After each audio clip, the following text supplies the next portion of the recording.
Hey guys, I'm going to show you how to add GitHub repository to Claude AI. So to start, go ahead and open Claude and sign into your account. Next, go to the bottom left corner and click your profile, then go to settings. Now, once you're on settings, on the left side, go to customize and look for connectors and click on that. Next, once you're on connectors, go to the bottom. So under connector, you should see GitHub integration. So go ahead and click connect and it will redirect you to the sign in window. So you can sign in using your username or email address, then put in your password and click sign in.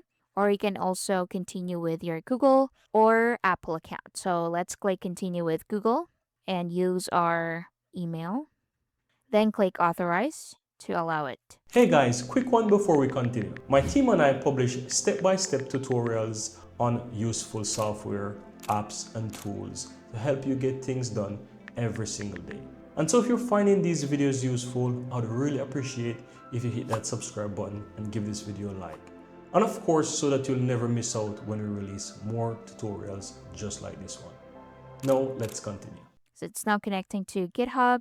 So once done, so let's open settings again. So once connected, you should see GitHub connected in here, or you should see a check mark option in here under status. So indicating that GitHub is already connected to Claude AI. And that's basically it. Thank you for watching.